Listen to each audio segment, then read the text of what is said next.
We are now live on YouTube.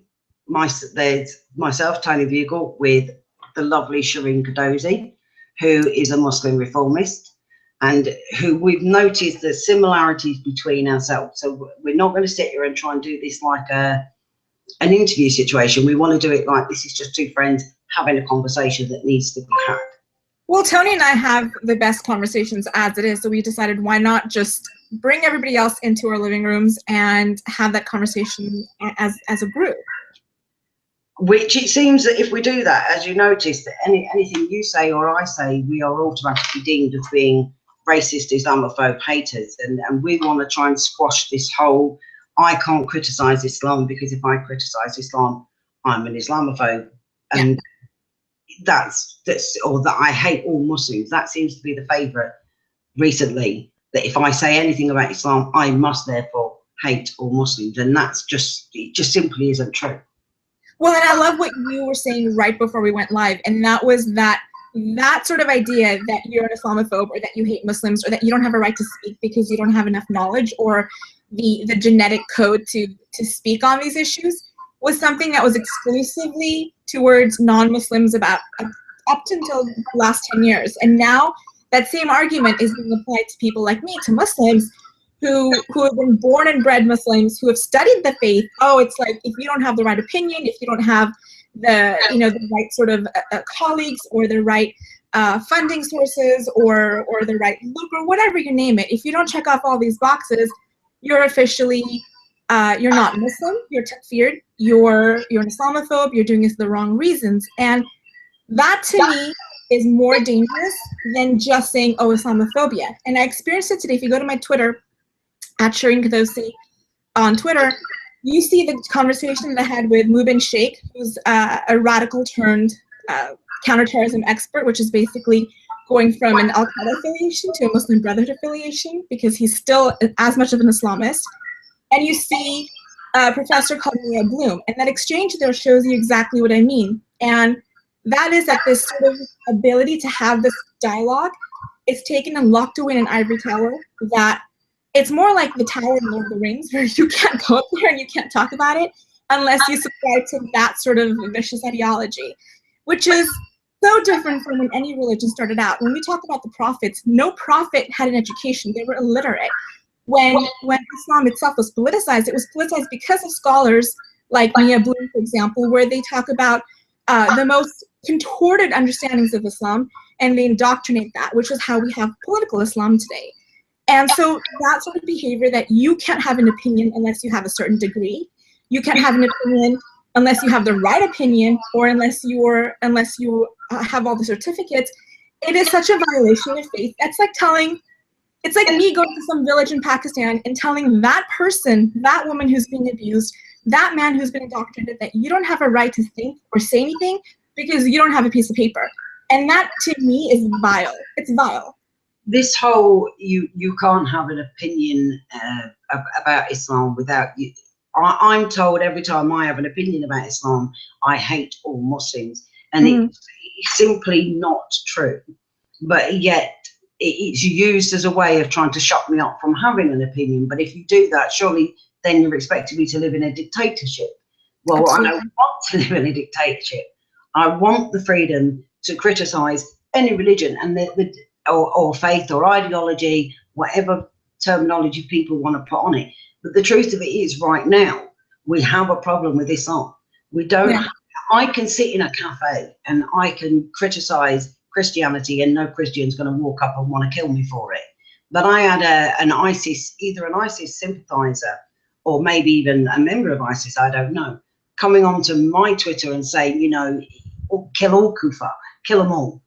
And I'm sitting there thinking, I'm not asking for any Muslims to be killed. I'm not praising the death of any Muslim or asking for anybody to go out and target Muslims and kill Muslims. But when it's said to me, it's almost like it's oh yeah, but they don't represent us. They don't represent Islam. But these people can go to the text and they can justify their actions using the text of the Quran. So we can't keep saying it's nothing to do with Islam, because if we do that, we're actually playing into their hands and giving them what they want. Would you agree or disagree. I absolutely agree. We have to look at the doctrines of war. There is no doubt. I mean, it is like saying that the earth is flat. If you say there isn't that violent element in Islam, that warring element, and then from there you can have a conversation about, well, what context was it in? When is it okay? When is it not okay? You can have that dialogue once you accept the premise that jihad is a part of Islam. Jihad is not a personal struggle. It is pure violent war, and that's what we're seeing today. From there, you can talk about how people are manipulating it, and all of that dialogue is great, but you can't even get there until you stop having intellectuals and liberals killing off not just a physical death, but an intellectual death, the death of free thought, the death of free speech. I mean, those deaths are already happening on a much larger scale than what we see with just violent jihad as it is. So to me, it's a twofold problem. It's you've got the violence like we saw in Fort Lauderdale, like we saw with, what was it, M62, and then you've got the sort of Twitter world, and where anyone can jump on and see exactly how this system works in shutting people up. Yep. Now, what I'm wanting to mention up with you, and there's certain things that obviously I saw what parts of the news showed me with regards to what happened in Fort Lauderdale. Mm-hmm. And that's where I thought, because I do, obviously I follow you on Twitter, I've got you set on my favourites, I often show my support by not just retweeting you, but in understanding where you're coming from, and vice versa. You know, we work together as a team as far as I'm concerned. Right. And that was where I saw the guy sort of saying to you, well, I never said that, that's not what I said. Well, Andrew, that is what you said. Mate, you're trying to now twist it into making it look like Shireen some kind of mental case who doesn't pay attention to what's being said to her, and she clearly does. Now, obviously, we get limited information on what happens in America, the same as you're getting limited information on what happens in the UK. Right. And one of the things I found that we wanted to talk about was the shooting on the M62 of a man called Mohammed Yasser Yaqub. And I don't know whether you noticed, but the BBC, when they covered it, referred to him as Yasser Yaqub. They dropped off the Mohammed bit. And again, this is the fear of being called an Islamophobe by actually saying the man's name. His name was Mohammed Yasser Yaqub. Now, he was a drug kingpin, and in his car he had a gun, ammunition, and a silencer. He was also flying in drugs into prison. He was flying Class A drugs into prisons using drones, and obviously supply and demand on the streets of heroin. Yeah, everybody, a lot of the Muslim community, there was riots in Bradford. I saw police cars being targeted and trashed. The police officers at some point must have been in those vehicles, and these people are going, you know, you shot our brother, this was our brother, he's been given the dignity of a Muslim funeral. But if I'd have said he's a Muslim, they turn around and say, well, he's not a true Muslim. Well, if he's not a true Muslim, when did he get a true Muslim's funeral? And that frustrates me. I mean, I don't know how much did you know of what had actually happened with regards to the M62 shooting? I knew about it only because of following you, so I knew something was going on there. And then when I went online to search, the first 5-6 results were total rubbish. It didn't mention anything about what the larger operation was. Didn't tell me anything that you're telling me. There's a bunch that go by the way. I'm catching it. So it didn't tell me any of what you're telling me right now about his drug kingpinness, the weapons in his car. It just talked about it as stuck in the crosshairs. But then what was a red flag for me was Bradford. And I know Bradford's a really contentious area. It's really one of the biggest no-go zones in Europe in terms of I wouldn't be free to walk there, neither would you. So that's tell me that's not the picture. There's more to it than that. Just getting on.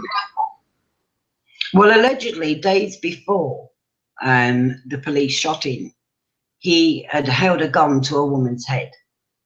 See, what was that about?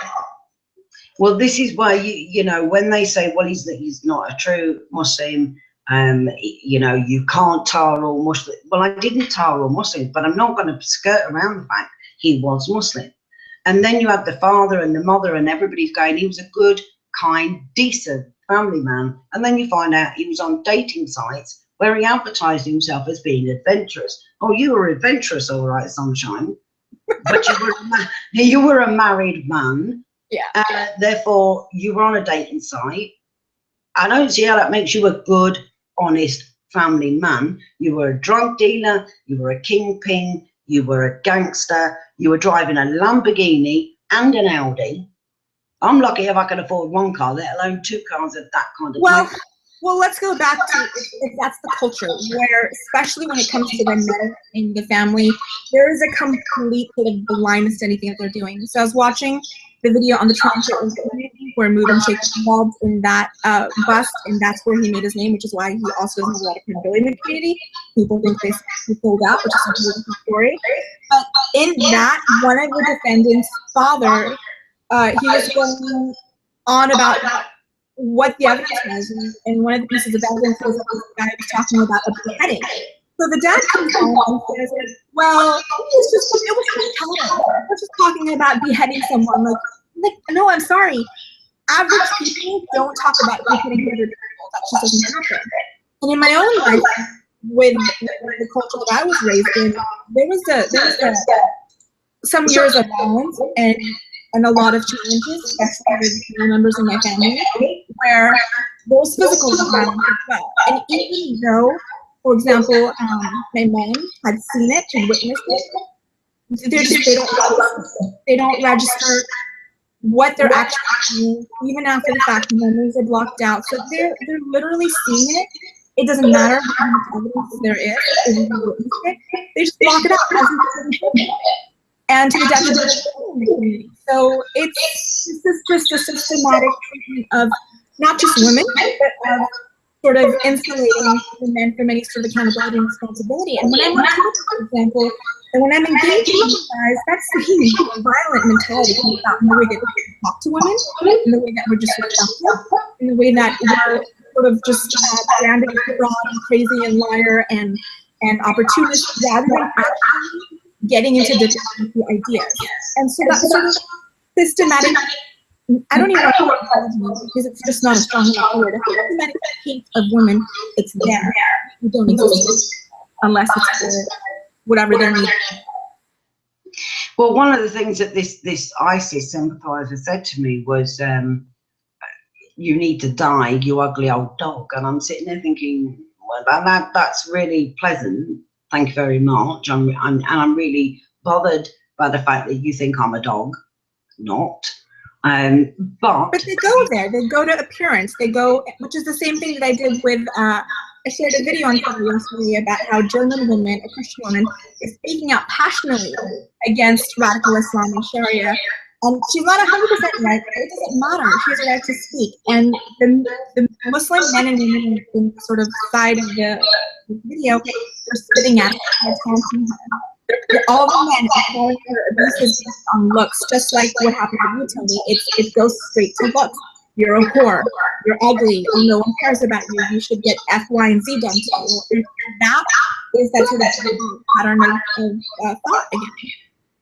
And I don't know about you, but I actually think that we now need to, for example, look, I'm not one. I don't go in for the whole street demo. You know, I'm not English Defence League or Britain's First or any of them. But there has come a point now where our government needs to be held accountable. And I have spoken with Shane with regards to actually getting out to the forefront. But what I wanted to do was to get people like yourself, Muslims like yourself, and people like me standing together, because I get tired of this whole, you know, people need to unite, and what they really mean is they want the far right to unite. I want left and right, Muslim, non-Muslim, to be standing together and saying there is an issue, there is a problem, we need to address this issue, we need to address this problem, and we need to do it together. But we had imams that were turning around and saying that the non-Muslim community needed to understand the loss of this man who'd been shot by the police, and that what had taken place was an execution. It wasn't he wasn't executed. I heard that word being used, execution. And why should we feel any empathy? I felt empathy for our police, because our police will now be dragged over the coals. They will be investigated like you can never imagine, and they will have to be accountable for every single action that they took. Hasn't that already been the case in England over the last few decades or so? Is that one of the reasons that crimes are allowed to fester in their communities is because of this racist card, and because of the backlash, police officers don't want to go into the area. They don't want to identify anybody by their ethnicity or by their religion, even in just a police report, because of this backlash. Well, that's why we saw the Muslim grooming gangs that were operating and are still operating in this country were referred to as Asian continuously. And that kind of frustrated me, because I know a lot of Chinese, Sikh, Hindu, Vietnamese, you know, people that are my personal friends. And it seemed like it was, okay, let's tar an entire continent and that's fine. Nobody's going to have an issue with that. When I first talked to people in England and they used the word Asian, it 2 years before I realized they were talking about Pakistani. I'm thinking, why didn't you just say Pakistani? And apparently it's a racial slur. Well, to me, I mean, go back many, many years ago, my grandfather used to work as a bus driver, a London bus driver. And even when you speak to Pakistanis in this country and you say to them, look, the word, I don't use the word Paki because I was raised this was an unacceptable word, but it was only ever an abbreviation. It was never meant initially as a racial connotation. It was just an abbreviation as opposed to saying such a long word. Mm-hmm. And what we've now found is that words have become so offensive to people that we're all supposed to walk around and dance around like little angels for fear of offending. Whereas, as I said there's a young guy on my Twitter called, I can't remember his full name, but he's got the initial S. And as I said to him, words don't kill people. They're just words. Now, that doesn't mean I think people should be able to go out and be abusive for the sake of being abusive. I obviously don't think that they should be able to be abusive for the sake of being abusive. But do I think people should have the right to be able to express themselves and be able to address an issue without being afraid of being told that they are racist when they're not? And that's what's happening.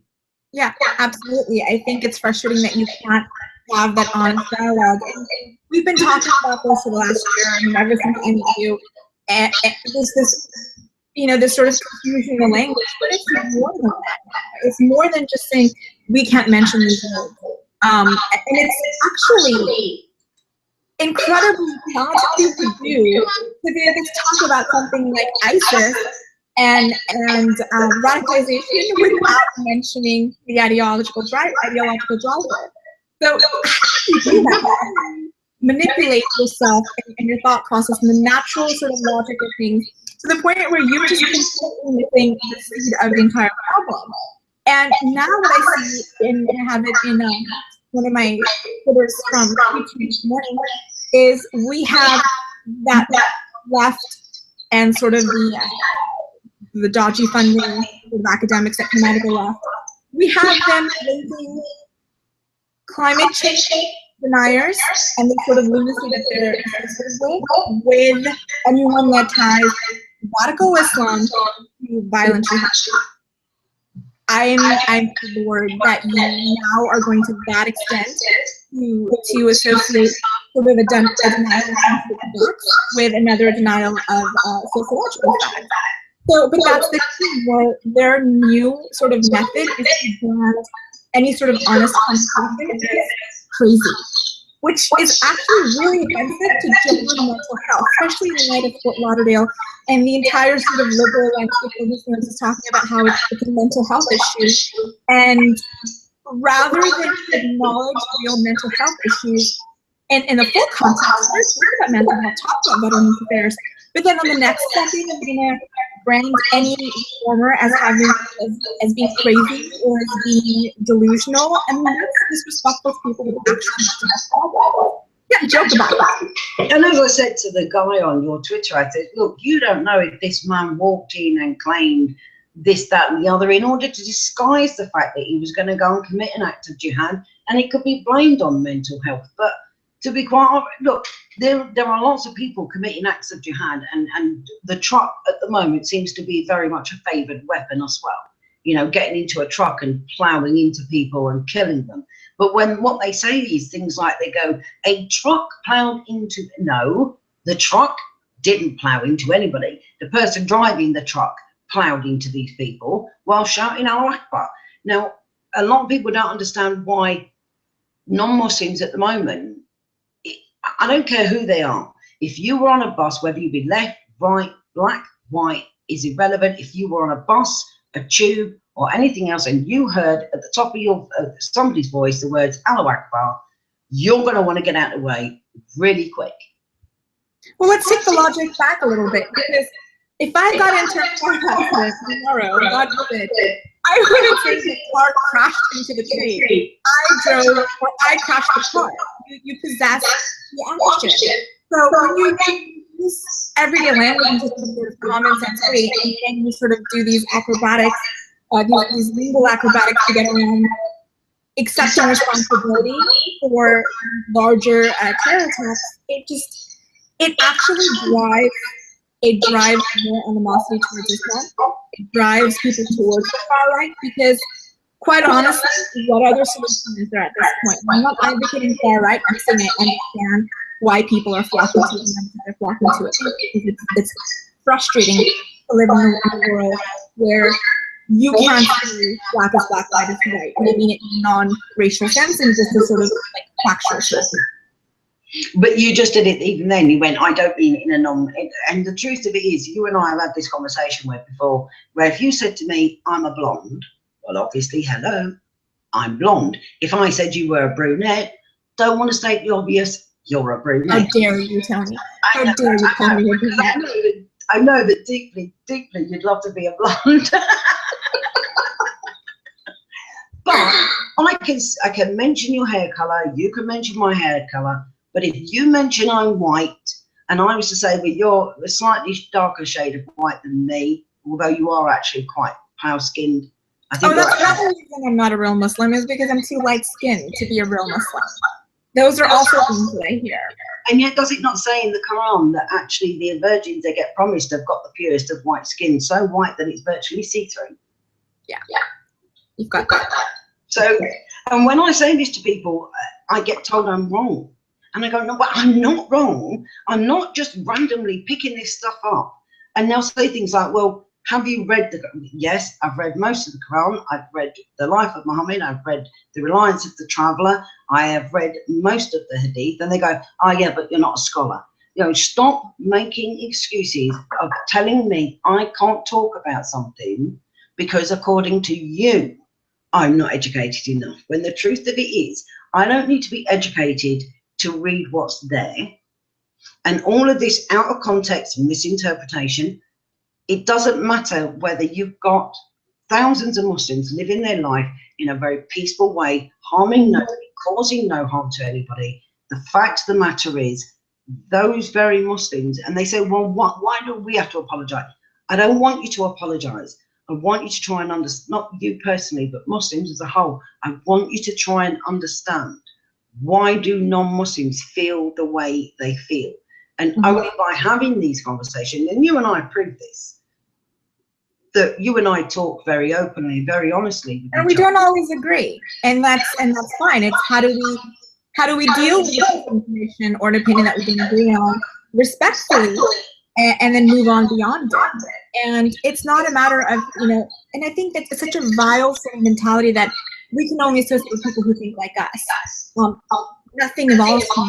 I mean, if we want to talk about Islamists and their obsession with Islam, well, let's look at how Islam flourished and let's look at how Islam grew because of that immense exchange of ideas. I mean, I study Islamic sciences and the evolution of Islamic thought through critical loyalty, and it is fascinating the sort of the sparring of ideas that existed back then. I mean, crazy stuff, too brilliant, you know, and that happened, and that allowed the sort of flourishing, which now we don't see. Now we see it sort of in this tower with people like notable Islamists saying we can't have that conversation you're not Muslim enough, you're not scholarly enough, you're not dark enough. I mean, whatever stupid reason you can think of.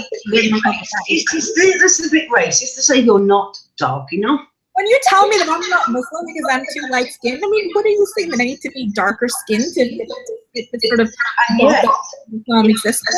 Again, if you look at the Quran, where the word Abd, which refers actually to black slaves, they actually did that. There is a lot of racial divide within Muslim communities. They really don't like the Somalian communities and the black community at all.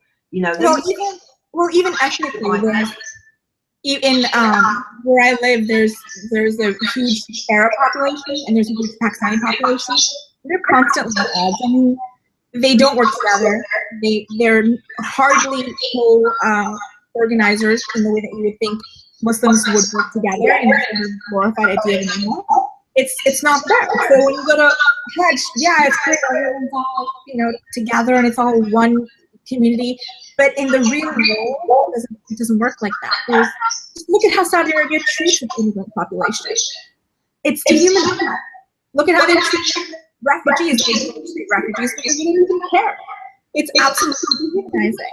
But unless you're sort of this supremacist, pure Arab blood or this pure Arab culture, nothing else is really close to it. It doesn't even qualify as Islamic culture unless it's Arab. So there is to me, we've got far of everything. Everything can go too far one way or too far another. But there is this centre middle ground where people one of the things that I've noticed if I say anything is they go, well, how many Muslim friends have you got? And I go, well, actually, I've got quite a few. Oh, yeah, so you've got a Muslim friend and it means you're not an Islam.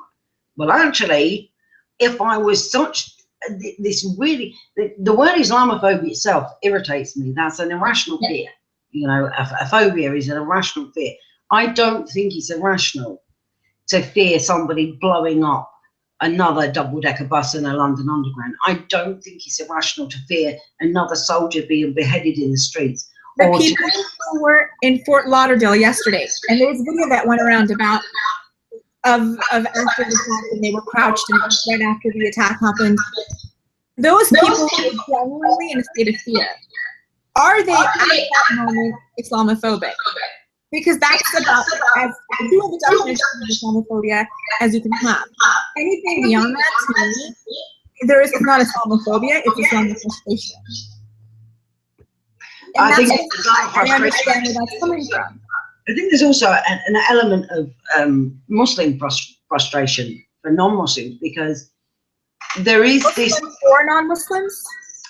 I think as non-Muslims are very frustrated with the Muslim communities. I'm frustrated with the word communities. That frustrates me because, to me, my country should be one community. Mm-hmm. There shouldn't be these little enclaves of this community and that community and this.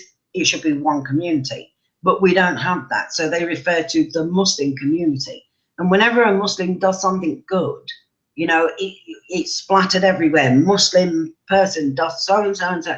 But the minute a Muslim does something bad, Asian person does something. Asian person. And that to me makes my brain go, hold on a minute. Why aren't Muslims as frustrated as I am? And if they are, they say things like, oh, the Imam at so-and-so, he condemned this. I can't hear you in a mosque. I can't hear that one lone voice. There needs to be Muslims like yourself and people like me. We've proven time and time again that you and I come together on so many things and we agree on so many things. That for example, the young girl that was groomed and raped by hundreds of Muslim men, and what she went through was just horrendous. But the empathy is on, you shouldn't judge all Muslims. No, the empathy belongs with the girl who suffered at the hands of these Muslim men. And it just... And that's something I also am so frustrated with, is that even with the BLM kidnapping, that, let me just be clear, had no official links to BLM, people couldn't acknowledge what this autistic boy went through, what his parents are going through, how much this will have damaged him. Whatever progress he made is reversed. He's going to have regressed in a way that is beyond the comprehension of normal mental and behavioral health, because that's autism. So rather than just recognize that this guy went through this, his family is going through this, the default sort of knee-jerk reaction is to, well, you know, that guy over there him in this other way and he was black, or they bring up the racial thing, or they bring up something, or they just it's like, stop, just recognize this guy is suffering. This happened to this man. What is it? Is it beyond human dignity to be able to recognize that someone went through something? Can you just put all the bullshit aside and recognize what he went through and respect it and honor it without doing identity politics, without bringing in your biases? I mean, I watched all of that video, and it was tough watching. I mean, I as somebody myself, I'm a mum, you're a mum, and I said straight away, you know, I cannot begin to imagine what the mother must have felt like seeing that, you know, and knowing that that had happened to her child, and knowing that that child had got learning disabilities and had got autism was bad enough. But to hear them constantly saying, you know, excuse my language, but it was their words, you know, fuck you, white man. You know, if that had been reverse that, and that boy had been autistic and black, imagine the outrage, the violent backlash you would see. And that to me is when I want to go, you know, enough is enough now. Enough. That boy suffered, and they targeted him because he was white. It needs to be recognized. Also because he was on the spectrum. He won't be able to make sense of it or fight back. And a lot of times, unless there's actual evidence like Facebook Live, these kids can't speak up. You know, I have a son, a 5-year-old who's on the spectrum. He's highly functional. He just has a verbal delay. And I am so careful because I don't know what environment, unless I know the environment that he goes into and I can be around him, I don't know the environment because he can't tell me if something happens to him. I would never know. The same thing goes for this boy. And unless it was Facebook Live, and thank God they were stupid enough to do it, how would anyone know? How would this boy be able to communicate what happened to him? If it went to a court, what would his testimony be when you already know that they're not able to make sense of things with that much of a disability? And that's just, to me, that's... And in America, I mean, but here in the UK, I don't know what it's like with them, with the American court system, but in our country, for example, the girl who I told you about, who was at the conference, whose horrendous experience of being beaten and cut and tortured and urinated on and drills held to her knees and repeatedly raped night after night after night after night after night. On, you know, from the age of 13, this went on.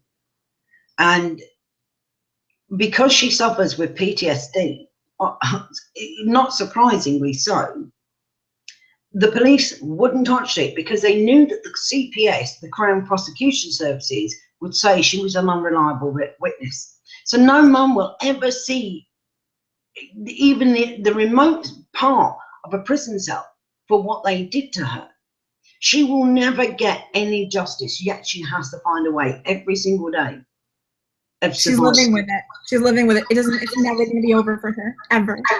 And there are so many women. There's another lady that I speak to who hopefully, well, as far as I know, fingers crossed, everything goes according to plan, she will be at the next conference. Her cousin was groomed.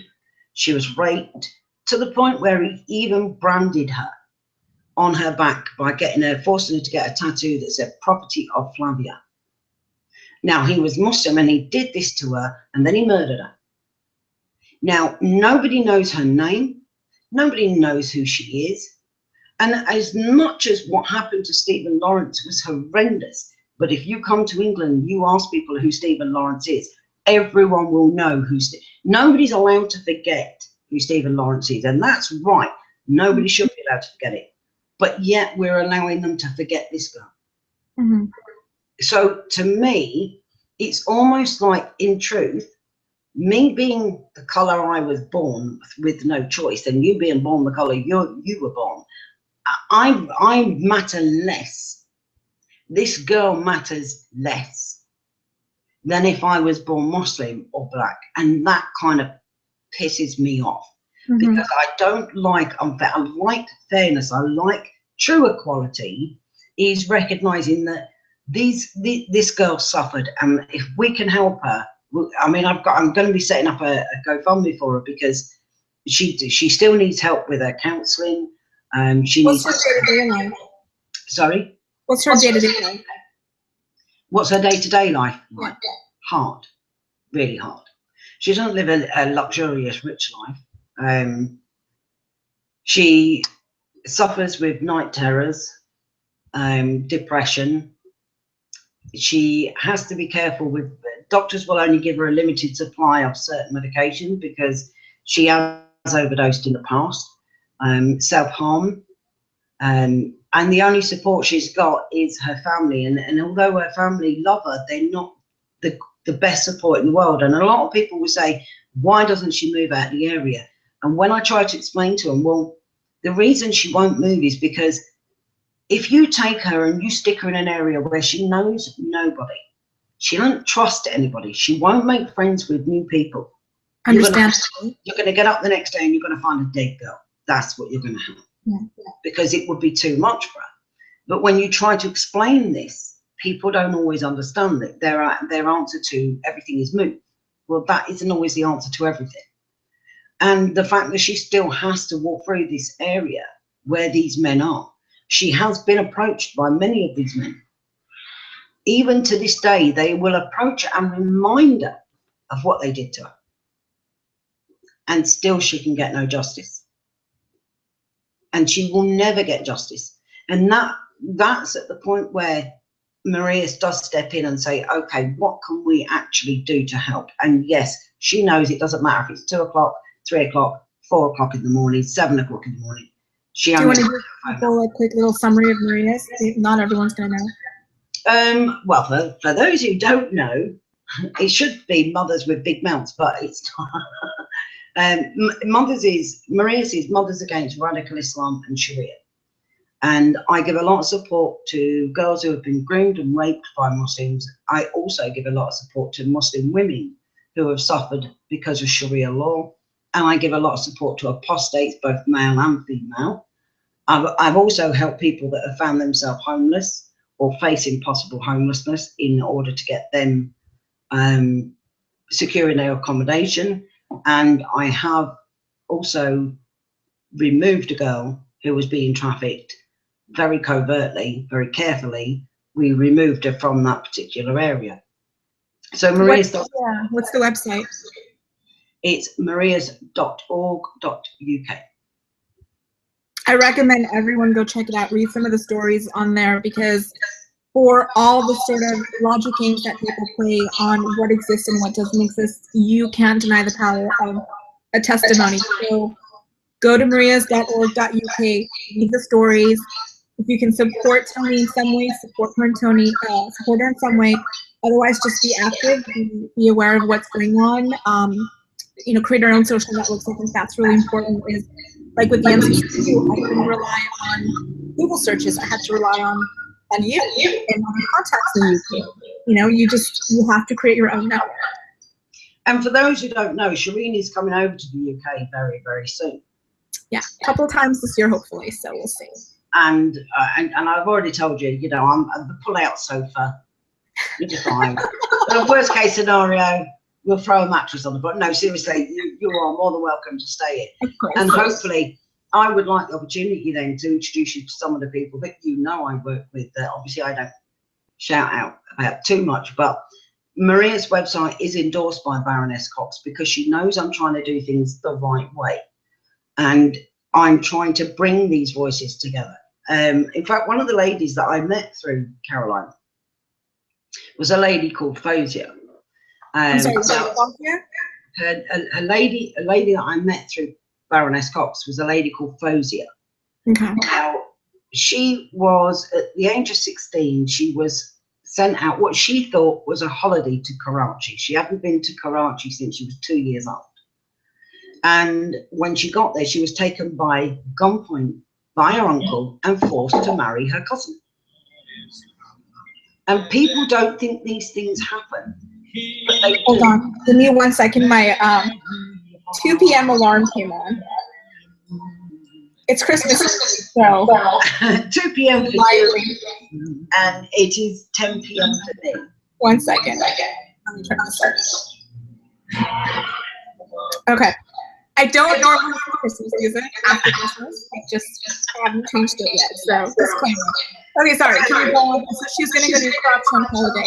She was sent out by her family to Karachi. She believed for a holiday, and she hadn't been to Karachi since she was 2 years old. But when she got to Karachi, she was taken by gunpoint. A gun was put at her head, and she was forced to marry her cousin. Who put the gun to her head? Her uncle.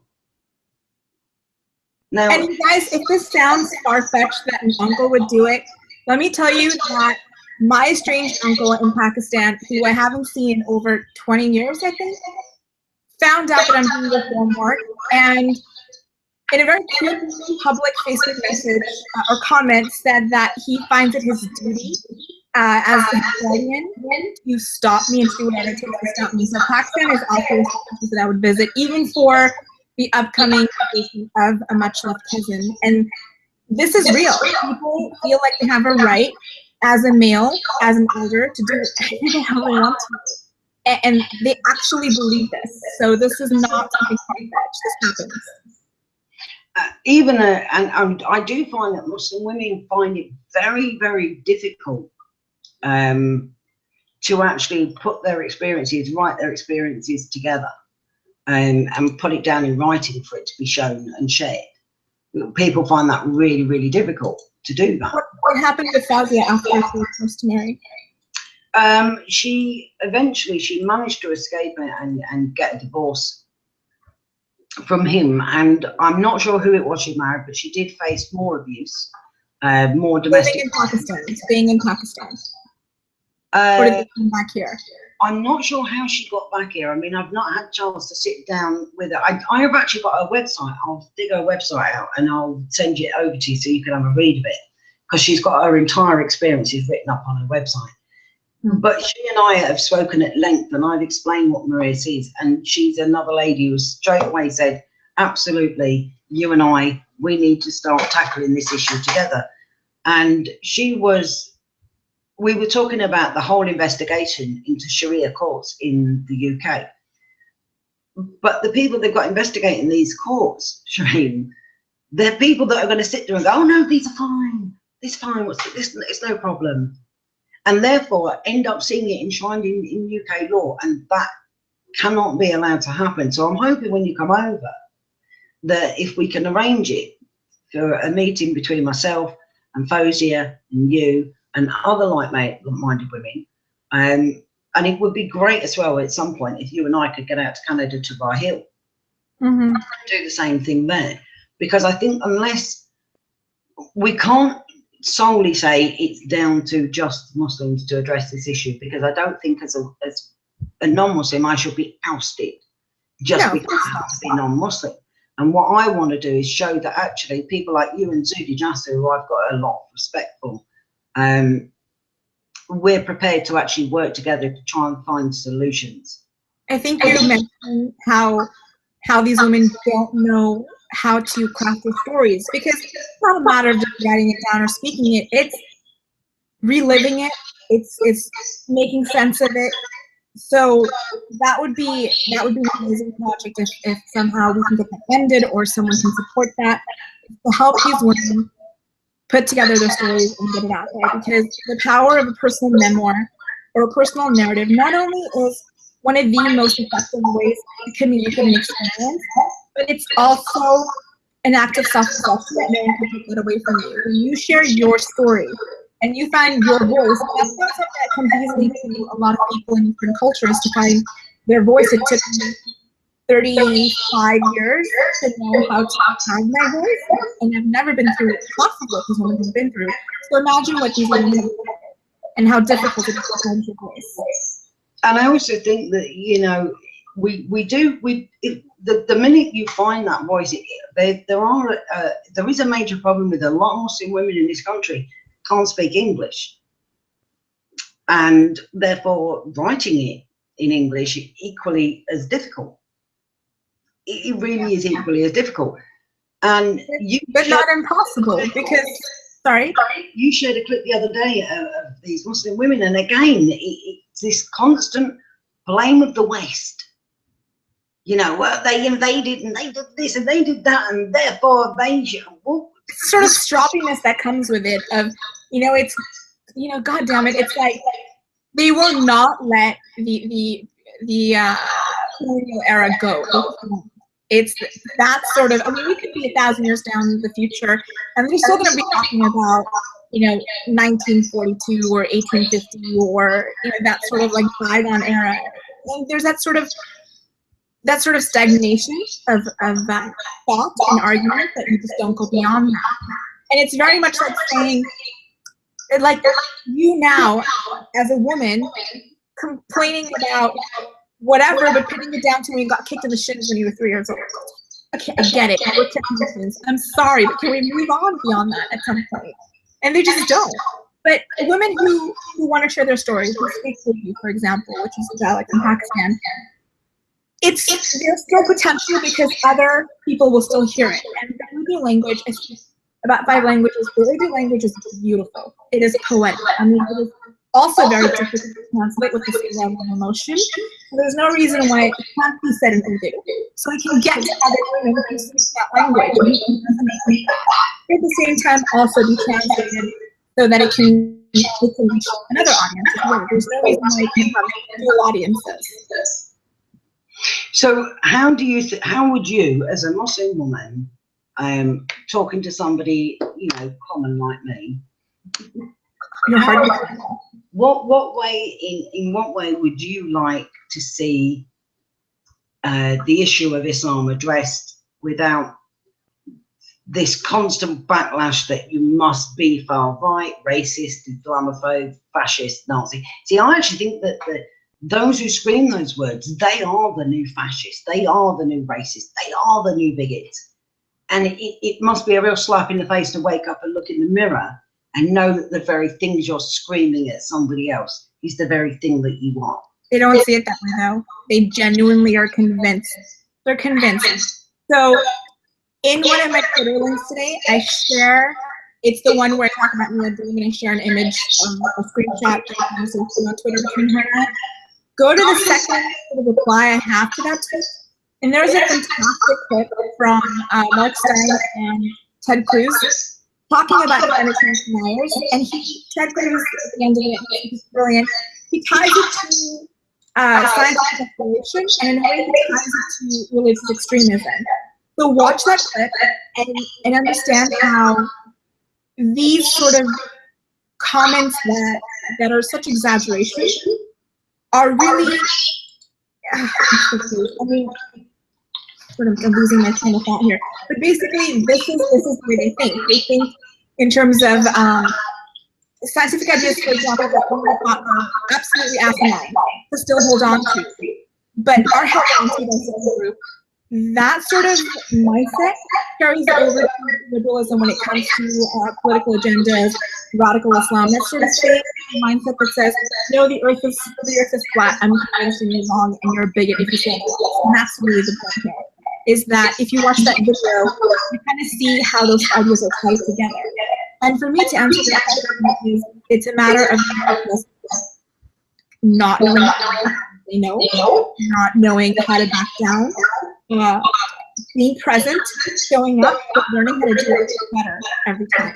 And I think that's what we can do.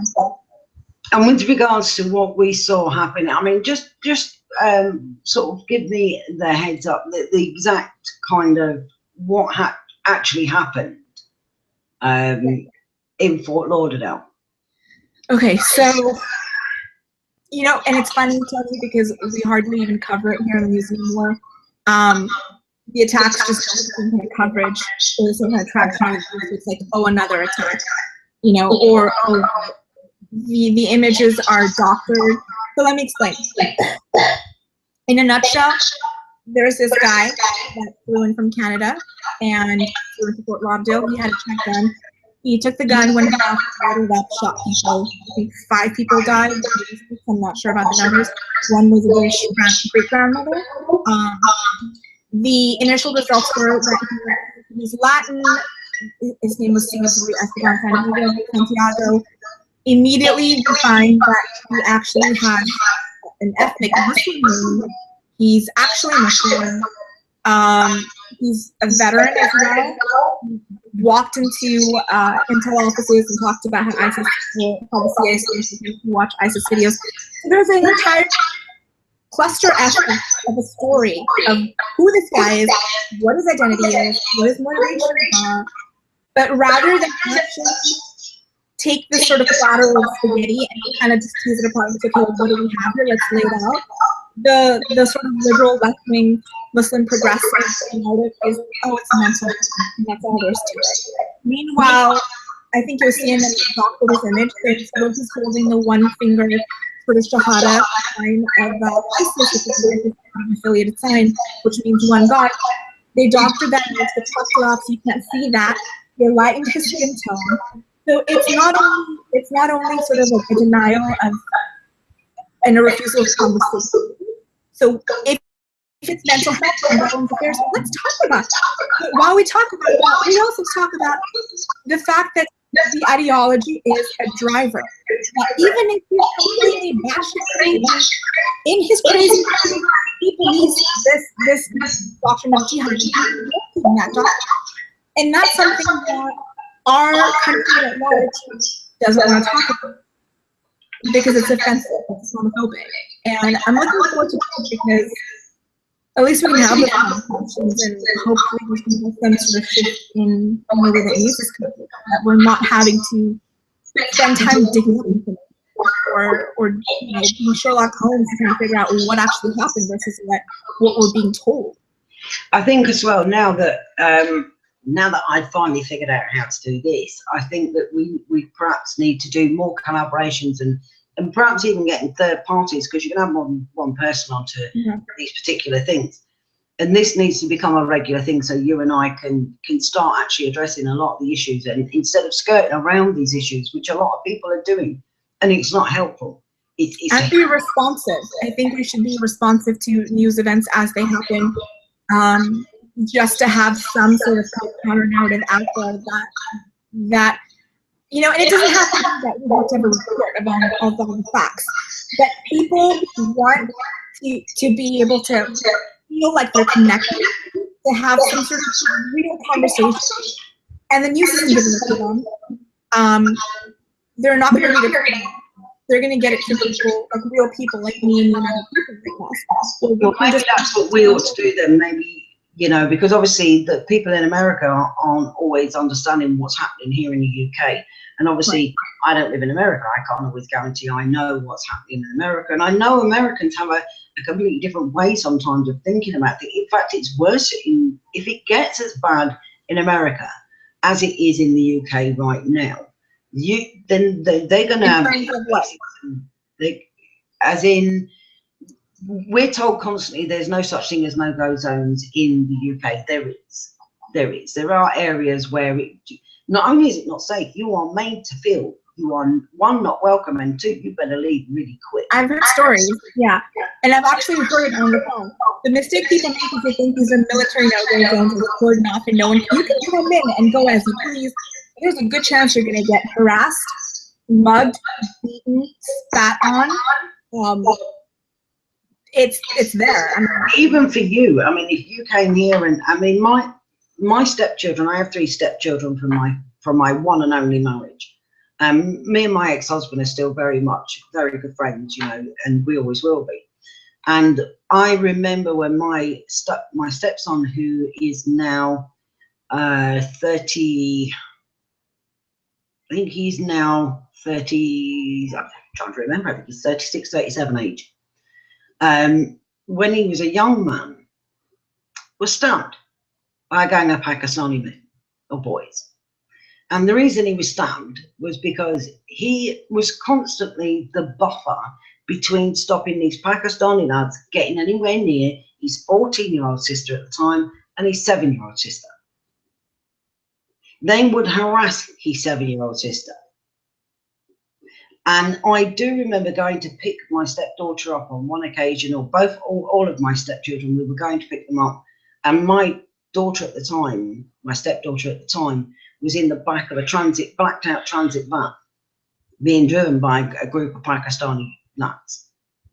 Now, I think the problem goes back a long way back. And the only reason he was targeted is because he was the wall between them and his sisters. And that cost him being stabbed. And because they go out in packs, they fight in packs. To say that there is no-go zones in Luton is an understatement. There are areas that even if you, when you come from America, if I said to you, let's go to... the fact that I even look like this is enough reason. If I took you to Berry Park, even as a Muslim woman, even if they knew you were Muslim, there is a good chance. There was a young lady I did training with when I was training for victim support, because I worked with victim support and witness services for a long time. And when I was doing training with them, there was a young Muslim girl. And like yourself, you know, she wore makeup, she didn't wear a headscarf. And she'd gone to Luton to buy some clothing that was Islamic clothing for a wedding she was going to. And apparently it was the best place where you could get a certain type of clothing that she was looking for. And she was spat at by Muslim men. But when I say that, I'm accused of lying. Well, I've got no reason to lie about that. It's a statement of fact. It's happening. And that's how I think that Muslim women are kind of forced to a degree to keep wearing the burqa and the niqab and the hijab, because if they don't, they stand to be abused for it. Well, on one, you know, there's reasons they wear it. It's for identity reasons, to be separate. It's an act of superiority at its core, because the reason the entire hijab even popped up was that you would separate yourself from slave women who were allowed to be harassed and chased after. So that's really the problem. But now, I mean, as a woman, for example, this is just one example of why women might continue to wear it, even if they don't want to, is there's a conditioning element, and it's something I'm sure you're very familiar with.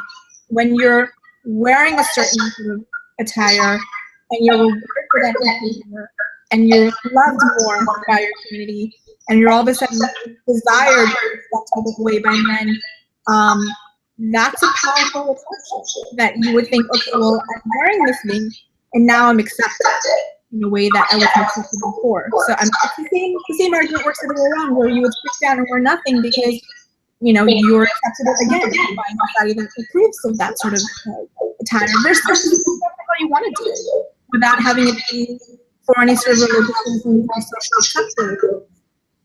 And it's just like that. I do also think, from a non-Muslim perspective, that we often feel that the hijab, the burqa, the niqab, and the abaya is a way of highlighting the fact that I'm not Muslim. That's exactly. Now it's become that a lot, because it's like, how can I set myself apart? There's not just to set themselves apart, but also it's almost like virtual signaling. Okay. Yeah. So all those men, don't abuse me. Look, I'm Muslim. I've got everything on. But see her over there? She's not covered. Clearly not Muslim. Do what you like to her. That's how non-Muslims do. I'm not saying that that's exactly how. That's how I feel. As a Muslim, that's how I feel. That unless I look a certain way, it's just you're a lesser Muslim. And that's the conditioning that's been happening the last year. Is that, you know, and I've seen this on social media, and one of my really good friends also kind of lets me know this happened he hears, and it's because my neck is showing, or God forbid, like my hair is showing, or my shirt's too tight. I mean, come on, let's be realistic. I'm probably one of the most conservative people out in California if you look at the way California is. And it's still not good enough. You know, unless I'm sort of wrapped up in a candy bar, it's just never going to be good enough. And that's just the way it is. Do you know the most bizarre thing? There's as you know, there are a lot of apostates that speak to me. Now some of them speak to me quite openly on Twitter, but they're all hiding their identity, because even in this country, if you're an apostate, you know, you stand to be ousted by the community, abused by the community, threatened by the community, and possibly even killed by the community. But there was a young man who's 24 years old who has left Islam, and I said, well, just in conversation, we were chatting one day, and I said, well, what would happen if your parents found out? Because for me, it would be like my daughter coming to me and saying, Mum, I'm gay. Well, you're still my daughter. I still love you. You're my daughter. If my son came to me and said, Mum, I'm gay, I'd go, you're still my son. You know, your sexual preference is irrelevant to me. You are still my son. You believe in unconditional love. Yeah, that parental side of me would naturally be there. And what scared me was when he said they would definitely kill me, but my sisters, my uncles would rape her. And I went, I literally, for a minute, I stared at the screen and I thought, where is he from exactly? In the UK. No, ethnicity. Originally Pakistan. What part of Pakistan? I don't think he's born and bred here. I'm gonna guess, based on that answer, I'm gonna guess his family is from some sort of backwater village in Pakistan, maybe even northern Pakistan, where that's completely accepted. His descendants, possibly, but his actual parents. His parents were born here too? Have been in the country for many, and his father actually runs the local mosque. His who? His father. Wow. So, you know, when you look at young lads and young women that want to leave Islam, and in this country, a country where they have the right to, just as people go on about, well, we have the right to religious freedom, well, you should have the right to have no religion too. Exactly. And that shouldn't cost you a threat to your life. It certainly shouldn't cost you the threat to the rape of your sister. But he was also telling me that his sister and his mother were forced to wear the niqab and the burqa. And if the sister was coming home from school and she had even just a lock of hair showing, the father would beat her. If she came home from school and one of the local boys said just said hello to her, father would beat her. This is not perfect. These are very disgusting, but very common stories. Very common. What I want to be able to do is eventually I would like apostates to find the courage from somewhere, you know, to be able to stand with people like myself and you, because I know you don't want apostates, that you will respect a person's right to leave any faith should they so choose. But when you've got the punishment being death for apostasy written within the text, that's a major problem.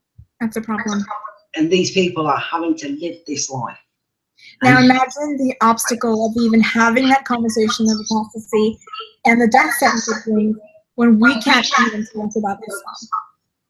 We can't even talk about Islam because, God forbid, we talk about religion in context. Well, you and I are proving that we're prepared to do it, even though we do get all the threats and the abuse that goes with it. And nothing will ever stop me from working alongside people like yourself. I get frustrated at young people, especially on social media, who what they do is they'll see a tweet and then naturally they're angry and they want to attack. And what they should do is actually get to know me first. And if you really don't like what I stand for, don't even need to attack me. You can just say, I don't agree with you. I think you're full of shit. Fine. You are entitled to do that. But when they get angry and there's threats that come out of their mouths and, you know, and they want to abuse me and call me names and mock the fact that I'm disabled, mock the fact that I've got health issues, mock the fact that I'm blonde or that I'm old, because I am knocking on a bit now. Well, I'm 48, love. You know, don't look at it. Because I did get my Christmas stroke birthday stroke come Easter present from you.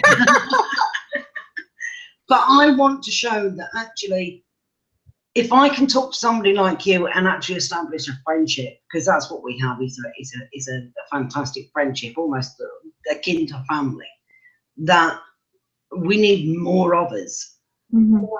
And yes, I am intending to, with Shane, I am going to hold this, it'll be a very peaceful rally, because I don't think it's fair that all of these imams and Muslims were rioting in Bradford, and our government has allowed this to happen by pandering and appeasing.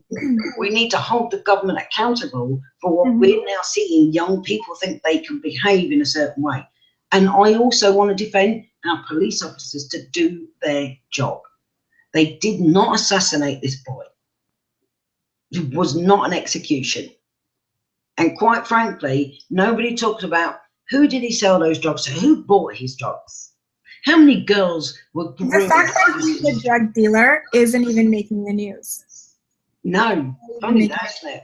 He was actually a drug kingpin. He wasn't. The fact that he had a weapon in his car is also not making the news. He had the best of it was that he had a weapon, he had the ammunition, and a silencer. What do you need a silencer for? So which one of you was the assassinator? Because I would say that the chances are you only need a silencer if you're going to pull a trigger and you don't want somebody to hear that gun fire. I think that community there needs a lot more pressure on it. To, you know, from the minute that I got interested in Islam in England and the Muslim community in England, it's before I even was technically like a quote unquote reformer, I'm just completely shocked that a community can get away with that much on the race card alone. There's no reason for it. Absolutely no reason for it. And that needs to be done with. I think we're getting to a point where if the government, and this is not just in England, this is globally in the West, if the government doesn't stand up to this, it's up to the citizens. And when was it Ella Morgan, when he mentioned that, it was horrifying that he would basically be advocating violence. But what are you going to do? Tony, I had a stalker contact me the other day, and I didn't know who it was. Manner was way too familiar, and he found my number and knew where I lived, and I was petrified. Legitimately, I don't get fazed by this work. There's very little that bothers me. It was actually really scary. I thought, who is this guy? How does he know where I live? How does he have my number? And he's comfortable enough to contact me. And there is no doubt in my mind that I'm not going to be waiting for cops to come to me if this guy is doing this. And it's that low. And it's not just it's when are you going to be a report next for your health? Are you going to be massive? I mean, you just can't rely on this. I mean, it's a matter of you need to take accountability and protect yourself and your family, because you can't just sit there and wait for someone to decide they're not going to kill you, or for someone to decide they're going to go and stand up for you or show up. I mean, it's just, there's too many variables, there's too many factors. I mean, that's why if we look at your, as a Muslim, and as someone who I know would probably look down at for having a big nose or being ethnic or whatever, I feel more comfortable with the far right than I do with fundamentalist Muslims.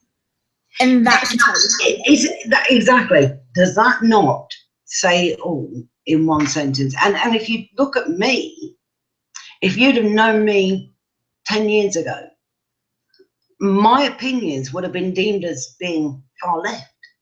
Yeah. Whereas now I get told I'm far right. Yeah. I don't think I'm far right. I don't think I'm far wrong. I just don't see myself as being far right. And your experience, you don't even like those. You don't even adhere to those labels. You want to go beyond those labels, which is what you should be doing. But that's what it is. Labels of far right, far left. But rather than what are they saying that actually has any sort of value, or is there a point for their platform? So I mean, it's pretty scary. You really just can't rely on who's going to show up and decide to put their career on the line to protect you. Because where I live, this county that I live in, it's also very liberal, and my ability to get a conceal carry is compromised just because of politics, despite the fact that everybody is on a target. Despite the fact that so this is politics, and ultimately it's always going to be about politics. It's a matter of which politics. It's exactly the same with me. I mean, like I said, I get threats to rape me, threats to sodomize me, threats to behead me, threats to kill me, threats to put a gun to my head and shoot me. And the thing is, I've spoke to my kids and my mum, and I've said, look, you know, I know they worry for me. I know they do. But I have to stand up. I have to do it, because if I don't, I'm leaving the fight for my kids and my grandchildren to have, that I didn't have the courage to fight. And I just can't do that. Whether it be your children, yeah, you know, I do what I do because it's the right thing to do. And I think that's what people don't understand is it is right to have these conversations. It's right to address Islam. It's right, and I have absolutely every right. And it doesn't matter whether I mean, look, in fact, I despise Catholicism in all its forms. But I've got a lot of Catholic friends. I've also got a brother who converted to Catholicism because he loved his wife and they wanted to get married. So I clearly don't hate all Catholics. I can hate with every ounce of my being, if I so choose, all of Islam. Doesn't mean I hate Muslims, because I clearly don't have hatred for you. I have a lot of love for you, you know. I have a lot of respect for you. I have a lot of respect for Zudi Jassa. And the Muslim women that I speak to, I have a lot of love and affection for. And my friendship with you isn't affected by your disdain for Islam. It's irrelevant. If anything, I want to learn what you're thinking, where you're coming from, because that helps me with what I do and helps me better understand this world that we have to live in. I mean, go find another planet if you're so offended by any sort of creation in Islam. I mean, take the billions that Saudi Arabia has and that Indonesia and all these countries have, and go launch the best space exploration program and go get your own planet, because that's the only way you're going to be left alone. Other than that, it's not going to happen. No, it's not. But, you know, you and I will continue the fight in whatever way we have to. And I do look forward to you coming over, because it's going to be a really big event. Yeah. And it's going to be fun just to spend some time with you. That has nothing to do with it as well. You know, I want to give you a bit of a holiday, Shireen. Not too much, just a little bit of a holiday. So, listen, thank you for giving me your time on here tonight, and let's make this a regular now that we know how to do it. Yeah. Because this is far better, I think, to see this interaction between us. Dispels a lot of the myths that people want to create as well. And once we've finished here, it'll be available on YouTube, so you can go and find it. You can, in fact, I'll send it to your inbox so you can put it out on your social media as well. It's time we started killing the myths that people have tried to create. I love that. Fantastic. Thank you. Well, listen, I'll catch you soon. Take care, stay safe, and give that boy of yours a great big squish from Auntie. All right, my darling. Take care. Take care. Bye-bye.